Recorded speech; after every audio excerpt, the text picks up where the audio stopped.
अस्सलाम वालेकुम। आप उसामा गाजी यूट्यूब चैनल देख रहे हैं। Army chief general Qamar Javed Bajwa से चीन के वज़ीर दिफा वी फैंग की मुलाकात हुई है। बहुत ही अहम मुलाकात है और इसमें सबसे अहम चीज़ ये है कि memorandum of understanding MOU sign हुआ है और ये एक पैक्ट है, यानी इसको आम लफ्ज़ों में आप ये समझिए कि एक मुआहिदा तय पा गया है पाकिस्तान और चीन के दरमियान दिफाई ताल्लुकात को मज़ीद फ़रोग़ देने के लिए, मज़ीद आगे बढ़ाने के लिए इसकी बहुत ज़्यादा अहमियत है। इसके हवाले से हम बात करेंगे कि चीन और पाकिस्तान के दरमियान ये मुआहिदा, इसका क्या मतलब है, क्यों ये मुआहिदा किया गया है, इससे क्या फ़र्क पड़ेगा और दोनों ममालिक मिलकर आगे किस तरह से दिफा को यकीनी बनाएंगे और मिलकर किस तरह से आगे चलेंगे। अच्छा, अब इसमें सबसे अहम बात यह है कि अभी हाल ही में इतवार के रोज़ जो ब्रीफिंग हुई थी जिसमें इमरान खान साहब थे, वज़ीर ख़ारजा थे, आर्मी चीफ, नेवल चीफ और एयर चीफ थे, उसमें भी इस हवाले से भी क्योंकि कम्प्रीहेंसिव थी। अब भी ये जो बातें हुई हैं ISPR इस हवाले से जो आगाह कर रहा है, क्योंकि आपको पता है कि मेन बातें बताई जाती हैं, तफसीलात तो बाद में सामने आएंगी।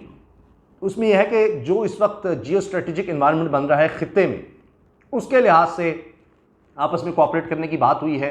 तो क्या क्या चीज़ें हैं, पहले हम वो सिनेरियो डिस्कस कर लेते हैं कि जिसकी वजह से ये पैक्ट, ये मुआहिदा बहुत ही अहम है और इसमें क्या क्या शामिल है।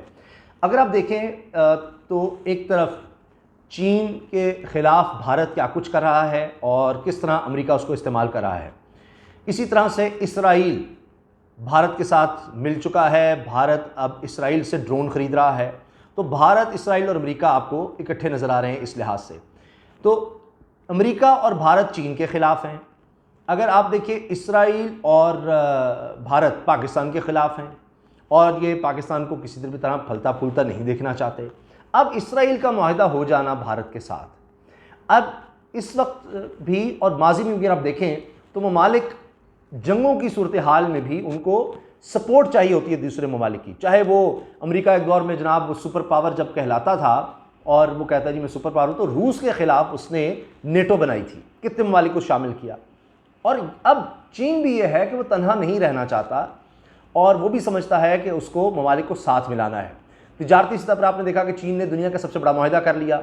अमेरिका ने क्या किया था चीन के ख़िलाफ़ कि क्वाड बनाया, भारत, ऑस्ट्रेलिया और जापान को साथ मिलाकर कि जनाब पानियों में हम इकट्ठे हों चीन के ख़िलाफ़। ऑस्ट्रेलिया और चीन के ख़िलाफ़ आज भी लफ्ज़ी जंग चल रही है कि चीन के मीडिया में बात कही गई कि ऑस्ट्रेलिया ने ख़ुद माना कि उन्होंने बेगुनाह लोगों को शहीद किया उनके फ़ौजियों ने अफ़गानिस्तान में। तो एक उन्होंने तस्वीर शेयर कर दी चीन ने कि उनका ऑस्ट्रेलिया का फ़ौजी एक बच्चे को मार रहा है और उसने बंदूक उठाई हुई है। तो इस पर ऑस्ट्रेलिया अब सीख पा है कि चीन इसको वापस ले, इस पर माजरत करे। तो मैं ये अर्ज़ कर रहा हूँ कि इस तरह से स्ट्रेटिजिकली अब ममालिक साथ मिलते हैं। अभी हाल ही में जो जंग सबसे अहम हुई वो आज़रबाईजान आर्मीनिया की थी। अब आप देखिए कि आज़रबाईजान को तुर्की की हिमायत हासिल थी और पाकिस्तान की भी थी, लेकिन जो असलहा जिस तरह से इस्तेमाल हुआ तुर्की का आपने देखा, और मुसलसल पाकिस्तान और तुर्की आज़रबाईजान के हक़ में बात करते रहे कि हम उनके साथ हैं अखलाक़ी तौर पर भी। तो अब उसने कितना अहम किरदार अदा किया है आज़रबाईजान की जीत में आर्मीनिया के ख़िलाफ़। तो इसी तरह से इस तरह के माहौल में जहाँ अब इसराइल और भारत इकट्ठे हो रहे हैं, तो पाकिस्तान, चीन तो पहले से ही हैं, लेकिन अब डिफेंस कोऑपरेशन को मज़ीद आगे बढ़ाने की बात हुई है। इसमें जिस तरह भारत के पास राफेल आए, फ्रांसीसी तैयारा, तो पाकिस्तान अब देख रहा है, शिफ्ट कर रहा है और उसमें पाकिस्तान भी स्टेल्थ टेक्नोलॉजी की तरफ देख रहा है जो चीन के पास मौजूद है कि आगे चल के उस पर बात की जाए। अब प्लानिंग के हवाले से आपने कहा असद उमर साहब को बुलाया गया था जो ISI हेडक्वार्टर में जो ब्रीफिंग हुई है उसमें, तो आगे हमने प्लान किस तरह करना है। अब ये जो मुलाकात हुई आर्मी चीफ से वज़ीर दिफा की चीन के, उसमें सब बातें हुई हैं। साथ ही ये भी कि अब हमने CPAC को किस तरह से आगे महफूज बनाना है मज़ीद, और पाकिस्तान की तरफ से आर्मी चीफ ने शुक्रिया अदा किया चीन का कि हर जगह पर, हर सतह पर, चाहे मकबूजा कश्मीर का मामला हो, अक़वाम मुत्तहिदा में उठाने का मामला हो, CPAC की हिफाजत का हो, अमेरिका जो बयान देता रहता है उसकी बात हो, तो हर जगह चीन ने पाकिस्तान का साथ दिया। चीन की तरफ से भी उनके वज़ीर दिफा ने शुक्रिया अदा किया CPAC को महफूज बनाने के लिए पाकिस्तान जिस तरह काम कर रहा है और दुनिया के लाख दबाव के बावजूद, अमेरिका के दबाव के बावजूद CPAC को आगे बढ़ा रहा है। दहशतगर्दी के वाक़यात हो रहे हैं, उनसे निपटने के लिए जिस तरह पाक फ़ौज इक़दामात कर रही है। तो इसमें अब शाह महमूद कुरैशी साहब का बयान हाल ही में आया कि CPAC की हिफाजत अब दोनों मिलकर करेंगे। अब देखिए, चीन की टेक्नोलॉजी पाकिस्तान अब पहले से ज़्यादा इस्तेमाल करता चला जाएगा। सी पैक के साथ साथ ऑप्टिक फाइबर का बिछाना, वो देखिए आप, टेक्नोलॉजी आएगी। बेडू जो सैटेलाइट टेक्नोलॉजी और जीपीएस के मुकाबले पे चीन ले आया हुआ है, अब आप देखेंगे उसमें भी कोलैबोरेशन हो रही है, पाकिस्तान उसमें भी साथ चल रहा है। फिर JF-17 थंडर को आपने देखा किस तरह से उसमें कोलैबोरेशन हुई, फिर पाकिस्तान JF-17 थंडर बनाया। इंटेलिजेंस शेयरिंग एक बहुत ज़्यादा अहम है, दोनों ममालिक को तजर्बा है भारत के खिलाफ जंगें लड़ने का और जीतने का, तो उसमें इंटेलिजेंस शेयरिंग बड़ी अहम है। और भारत को यही तो खौफ है कि ये दोनों इकट्ठे हो रहे हैं, तो भारत जितना भी असलहा इकट्ठा कर ले, जब दो ममालिक के दरमियान इस तरह से दिफाई तौर पर मुआहदा हो जाए और कोलैबोरेशन हो जाए हर सतह पर, इंटेलिजेंस की सतह पर, एक दूसरे के असलहे के इस्तेमाल के हवाले से आप देखें और इसके साथ ट्रेनिंग की बात आप देख लें, तो ये, और फिर इकोनॉमिकली जब एक दूसरे से जुड़ जाएं तो ये बहुत बड़ी बात है। तो अब ये बात होती है कि जनाब ये चीन गवादर तक पहुंच गया और गवादर की पोर्ट वो इस्तेमाल कर रहा है, उसका ख़तरा अलग से हो गया।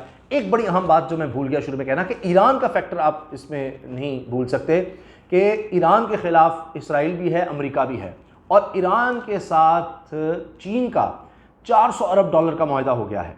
तो अब उस लिहाज से भी देखें जो एनवायरनमेंट ख़ित्ते में बन रहा है, तो इसलिए चीन को भी ज़रूरत है कि वो ख़ित्ते में दीगर ममालिक को भी साथ मिलाए। तो पाकिस्तान तो साथ है ही, लेकिन दिफाई तौर पर उसको और ज़्यादा आगे बढ़ाना, ताल्लुकात को के साथ लेकर चलना, मुश्तरका दिफा का जिस तरह से मामला होता है, तो इसको आगे लेकर जाना, ये इस वक्त बहुत बड़ी डेवलपमेंट है। और इस लिहाज से बड़ी डेवलपमेंट है कि इदारे अपना काम कर रहे हैं, फ़ौज अपना काम कर रही है। वो PDM में जो तकरीरें हुई फ़ौज के ख़िलाफ़ हो रही हैं, अख्तर मेंगल साहब बोल रहे हैं, दीगर लोग बोल रहे हैं, खिलाफ बातें कर रहे हैं कि ये किया वो किया। मरीम साहब कह रहे हैं जी कि 2 सिलेक्टर्स अब भी इस गाड़ी को धक्का लगा रहे हैं और लेकिन गाड़ी नहीं चल रही, उनका इशारा आपको पता ही किन की तरफ है। लेकिन वो लोग जिनको वो सिलेक्टर कह रही हैं वो अपना काम कर रहे हैं मुल्क के दिफा को मजबूत करने के लिए। वो देख रहे हैं इस वक्त क्या एनवायरनमेंट बन रहा है ख़ित्ते में, दुनिया में, और हमें आगे के लिए क्या क्या प्लानिंग करनी है, क्या पाकिस्तान को ज़रूरियात हो सकती हैं अपने दिफा के लिए, अपनी मजबूती के लिए, वो उस तरफ काम कर रहे हैं। तो उस लिहाज से ये बहुत ही अहम मुआहदा है जिस पर साइन हुए हैं, मेमोरेंडम ऑफ अंडरस्टैंडिंग है। और ये असल में तो लगता है कि चीनी सदर की आमद पर ये सब चीज़ें इस तरह से होनी थी, लेकिन वो वबा की वजह से वो डिले होता चला गया चीनी सदर का दौरा। लेकिन अब यह है कि इसका बाकायदा मुकम्मल ऐलान, ये चीज़ें सामने लाना, वो शायद जब उनका दौरा होगा आगे मुस्तकबिल में तभी ये चीज़ें सामने आएंगी। तो सूरत हाल ऐसी बन गई थी कि फौरी तौर पर यह ज़रूरत पड़ गई थी, क्योंकि ISI के दुनिया की बेहतरीन इंटेलिजेंस एजेंसी है और उनके पास ये मालूमात थी कि क्या हालात होने वाले हैं। इस वक्त हमें अपने दुश्मनों को बड़ा वाज़ेह पैगाम देना था, और उसी लिए ये दौरा अचानक चीन के वज़ीर दिफा का आर्मी चीफ से मुलाकात, और उससे एक दिन पहले तमाम लीडरशिप को इत्मीनान में लिया गया कि क्या होने वाला है और इस वक्त हमारी ज़रूरत क्या है। और उसके लिए ये मुआहदा बहुत ज़्यादा ज़रूरी था, ताकि सब दुश्मनों को पाकिस्तान के पैगाम चला जाए, जो पाकिस्तान को मैली आंख से देखना चाहते हैं उनको पैगाम चला जाए कि चीन और पाकिस्तान एक हैं, इकट्ठे हैं दिफा के लिहाज से, और अभी आगे बहुत कुछ इन्होंने इकट्ठा करना है। तो पाकिस्तान अब अमेरिकन टेक्नोलॉजी से शिफ्ट कर रहा है, पूरी दुनिया अब तिजारत के लिहाज से देख लीजिए शिफ्ट कर रही है। और ख़ुद अमरीकी रिपोर्ट्स ये हैं कि इन्होंने वॉर इन्फॉर्मेशन में हमें पीछे छोड़ दिया चीन ने। तो अब पूरी दुनिया जब उस शिफ्ट कर रही है, यूरोप ये कह रहा है कि जी अब तो चीन सुपर पावर है, तो सब उस तरफ देख रहे हैं। तो इसलिए अब पाकिस्तान का भी आप देख लीजिए कि जैसे जैसे दुनिया बदल रही है, पाकिस्तान भी अपने कौमी मफाद में अमेरिका को भी साथ, यानी उसकी दुश्मनी नहीं, लेकिन फिर भी हमने अब चीन के साथ और आगे बढ़ने का और दिफा के लिहाज से भी आगे बढ़ने का, क्योंकि हम अब अमरीकी असले पर कम से कम इन्हिसार करते हुए आगे बढ़ रहे हैं और अब चीन की तरफ जा रहे हैं और जॉइंट कोलैबोरेशन की तरफ जा रहे हैं। पाकिस्तान बहुत सी चीज़ें खुद भी बना रहा है, लेकिन ज़ाहिर है कि चीन पाकिस्तान से आगे है।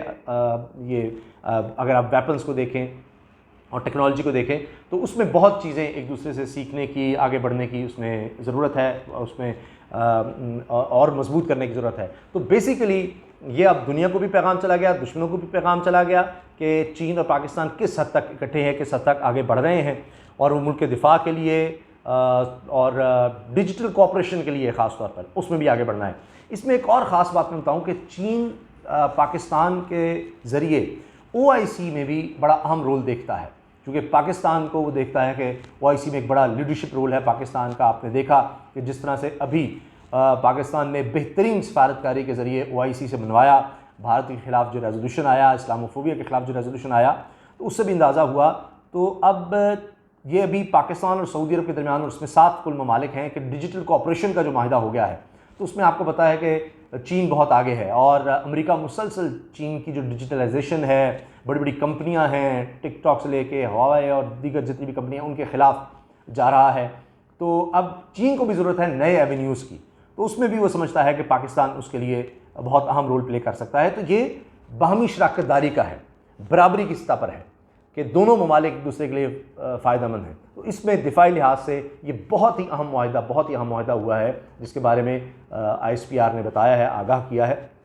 और अभी आगे बहुत कुछ होना है, अभी तो ये आगाज़ है और आने वाले दिनों में शायद इस चीज़ का भी पता लग जाएगा। जो मैंने आपको बताया है, स्टेल्थ टेक्नोलॉजी वाले जो जदीद जंगी तैयारे हैं, उनके हवाले से भी पेशरफ होने वाली है और इंशाल्लाह आने वाले दिनों में वो ख़बरें भी सामने आएंगी। और दुश्मनों की नींदें, भारत की नींदें, इसराइल की नींदें हराम हो चुकी हैं। अल्लाह हाफ़िज़। पाकिस्तान ज़िंदाबाद।